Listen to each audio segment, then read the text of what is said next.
నా పేరు doctor Saira Banu. Vote for need ఆర్గనైజేషన్కి నేను ఎగ్జిక్యూటివ్ మెంబర్ని. తెలంగాణ జాతీయ మానవ హక్కుల పరిరక్షణ తెలంగాణ స్టేట్ ప్రెసిడెంట్ కూడా. చాలా రోజుల నుంచి ఈ మానవ హక్కుల కోసం పోరాడుతున్నాం. ఇప్పుడు మళ్ళీ దేశం కోసం పోరాడే సమయం వచ్చింది. ఏంటంటే బీజేపీ పాలనలో రాక్షస పాలన చూస్తున్నాము గత 10 సంవత్సరాల నుంచి. ఇప్పుడు ఏదనంటే ముస్లింలు అని చెప్పేసి ఓన్లీ ముస్లింల పాకిస్తాన్ నుంచి వచ్చిండ్రు, ముస్లింలు ఇవటి ఇట్లా అట్లా అని చెప్పేసి ముస్లింల రిజర్వేషన్ తీసేస్తాను, హిందూ సామ్రాజ్యాన్ని వ్యవస్థాపిస్తానని చెప్పేసి మన గౌరవ ప్రధానమంత్రి గారు అందరినీ భయభ్రాంతులకు గురి చేస్తున్నాడు.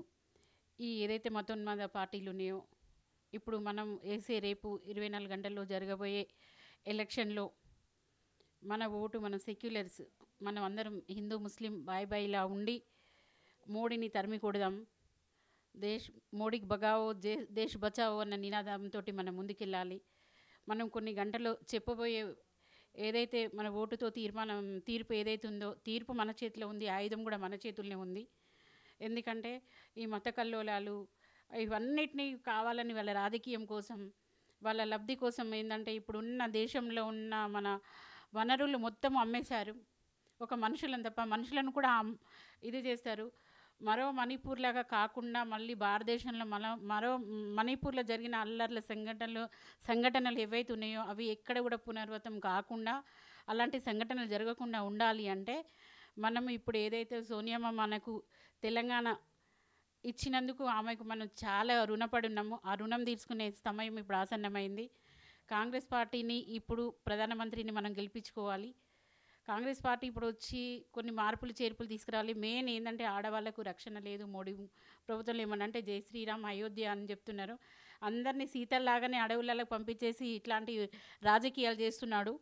ఈ మోడీని ఎప్పుడైతే మనం ఇప్పుడు మన ఓటుతో సమాధానం చెప్పి మనం పంపిస్తామో అప్పుడు మన దేశ అభివృద్ధి జరుగుతుంది. మన పిల్లలకు కానీ రాబోయే రోజులలో అంత మంచిగా ఉండాలి అంటే బీజేపీకి ఓటు వేయొద్దు. సోనియా గాంధీ గారికి మనం రుణపడి ఉన్నాము. మనకు తెలంగాణ ఇచ్చారు, వాళ్ళు ఎలాంటి గ్యారంటీ లేకుండా. వాళ్ళ కుటుంబమే దేశం కోసం ప్రాణత్యాగం చేసిండ్రు. ఆలనాటి ప్రధానమంత్రి ఇందిరాగాంధీ గారు మరియు వాళ్ళ కుమారుడైన రాజీవ్ గాంధీ గారు, వాళ్ళ కుటుంబమే దేశం కోసం వాళ్ళు ప్రాణత్యాగాలు చేశారు. మరి ఎంతోమంది అమరవీరుల ప్రాణత్యాగమే మన తెలంగాణ.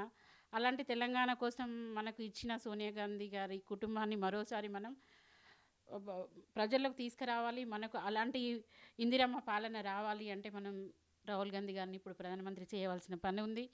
మరి బీజేపీ ప్రభుత్వానికి ఎవరైనా పరోక్షంగా ఏదైనా చేస్తే మాత్రం మనం రాక్షసుల పాలన కొనుక్కున్నట్టయితాం. దయచేసి ప్రజలు గమనించాలి. ఈ 10 సంవత్సరాల్లో ఎన్ని సంఘటనలు జరిగినాయి, ఎన్ని అత్యాచారాలు జరిగినాయి. మణిపూర్లో జరిగిన అట్లాంటిది అక్కడ ఒక మణిపూర్దే బయటకు వచ్చింది, కానీ ఇంకా చాలా రాష్ట్రాలలో కూడా చాలా అరాచకాలు జరిగినాయి. ఇలాంటి అరాచకాలు జరగకుండా ఉండాలి అంటే మనం రాహుల్ గాంధీ గారిని మనం ప్రధానమంత్రి చేయాలని ప్రజల్ని అందరినీ సవినయంగా కోరుకుంటున్నాం.